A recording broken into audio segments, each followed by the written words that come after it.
처음부터 끝까지 보면 도움이 되는 마줌마 TV입니다.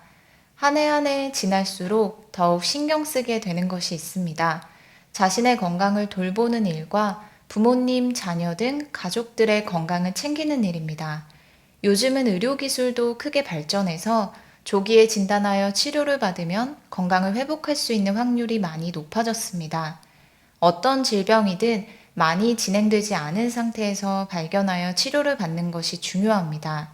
발견 시기에 따라서 치료 결과가 달라지기 때문인데요.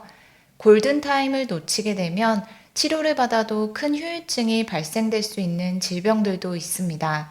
오늘은 정말 간단하지만 관련 내용을 기억하고 있다면 언젠가 누군가를 살릴 수도 있습니다. 그게 내가 될 수도 있고 내 가족이나 사랑하는 주변 지인들이 될 수도 있는데요. 40대 이상이신 분들은 꼭 확인해 보셨으면 좋겠다고 글에 안내했지만 그 이전 연령대이신 분들이어도 가족들을 위해서 꼭 미리 확인해 보시면 좋을 것 같습니다. 그런 관련 내용이 궁금하신 분들은 오늘 영상도 끝까지 봐주세요. 인터넷에서 이런 이야기 한 번쯤 듣거나 읽어보신 적 있으셨을 거예요.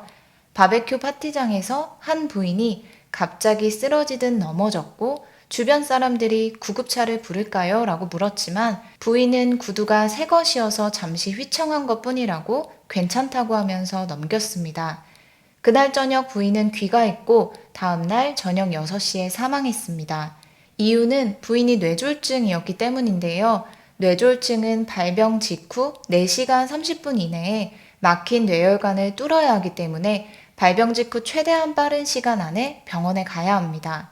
이야기 속의 부인은 본인에게 나타난 전조 증상을 대수롭게 여기지 않아서 골든타임을 놓친 것인데요.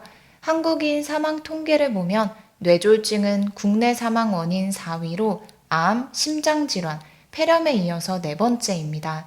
만일 뇌졸중을 확인하는 방법을 알고 병원에 가서 빠르게 치료를 받는다면 뇌졸중에서 오는 결과를 완전히 역전시킬 수 있다고 합니다.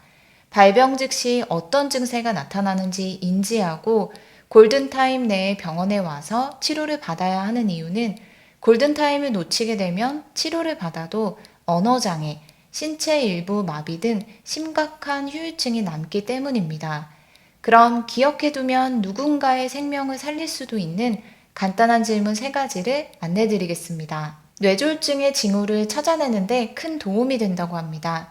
뇌졸중은 영어로 스트로크인데요. STR을 기억하시면 됩니다. 첫 번째 S는 스마일입니다. 웃어보세요.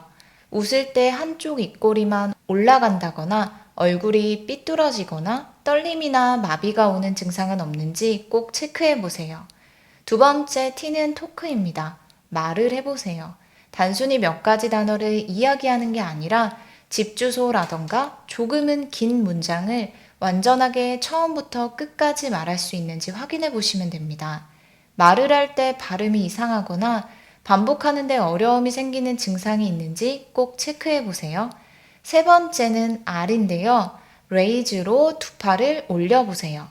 두 팔을 들어 올렸을 때 양쪽 팔에 힘이 둘 다 균형 있게 들어가는지 확인해 보시고 혹시 한쪽 팔이 다른 쪽보다 아래로 처지진 않는지도 확인해 보시면 됩니다. 그리고 한 가지를 더 기억하시면 되는데요. 혀를 내밀어 보세요.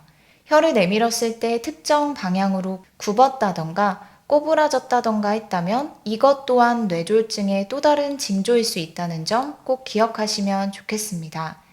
사실 뇌졸중이 위험하다는 것에 대해서 대부분 분들이 인지하고 있지만 어떤 증상이 나타나는지 그리고 그것을 일상생활에서 어떻게 발견할 수 있는지에 대해서 막연하셨던 분들 많이 계셨을 텐데요. 알려드렸던 내용대로 간단하지만 이 방법을 통해서 뇌졸중 징조를 확인할 수 있다고 합니다. 3가지 중에 1개라도 못한다면 병원에 꼭 가셔서 혹시 뇌졸중 징조는 아닌지 꼭 확인해 보시면 좋겠습니다. 증상이 두드러지게 나타나셔서 이동이 어려우시다면 최대한 빠르게 구급차를 불러서 병원으로 이동하시는 것이 필요합니다. 뇌졸중 증상이 나타나면 지체 없이 119에 연락해서 응급실로 가능한 빨리 가야 합니다. 그래서 뇌졸중 위험이 있는 사람이 가족 중에 있다면 어떤 증상이 나타날 수 있는지 잘 알고 있는 것이 중요하고, 그런 증상이 나타났을 때 집에서 안정을 취하게 할 것이 아니라 병원으로 바로 이송해야 합니다. 뇌졸중은 뇌의 혈액 공급이 차단되어 정상 기능을 할 수 없는 상태를 말하며 중풍이라고도 불립니다. 뇌졸중 환자는 주로 40대에서 50대 이후 중장년, 노년층에서 많이 발병하고 있으나 30대 이전에도 발병할 수 있는 질환입니다. 전조 증상을 알기가 어려워서 대부분 갑자기 쓰러졌다는 이야기를 듣게 되는 것이 대부분인데요. 하지만 앞서 안내드린 것처럼 간단하지만 이런 전조 증상들이 있을 수 있기 때문에 꼭 미리 잘 확인하셔서 병원에서 진료를 받는 것이 중요합니다.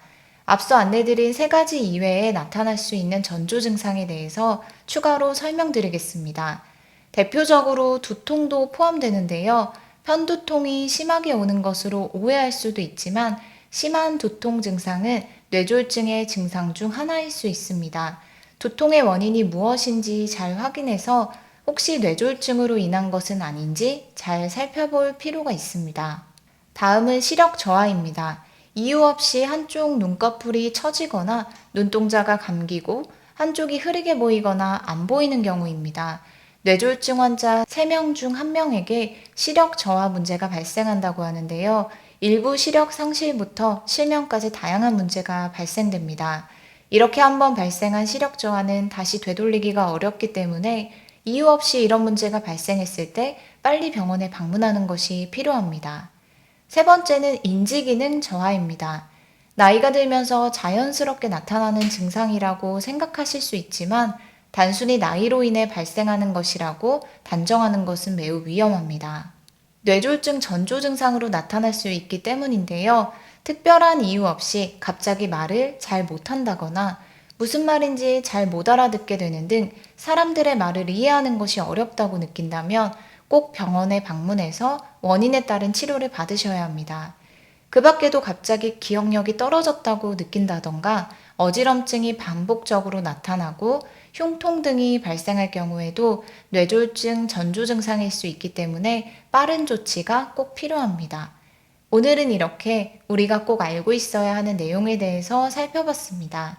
생각보다 간단하지만 기억해두면 나와 나의 가족의 생명을 살릴 수도 있는 정말 중요한 내용들인 것 같습니다. 오늘 영상을 통해서 꼭 필요한 내용이 전달된 것이었으면 좋겠습니다. 더운 날씨에 늘 건강하시고 오늘도 행복한 하루 되시길 바랍니다. 오늘 영상도 끝까지 봐주셔서 정말 감사합니다. 구독과 좋아요, 알림 설정 꼭 부탁드립니다. 감사합니다.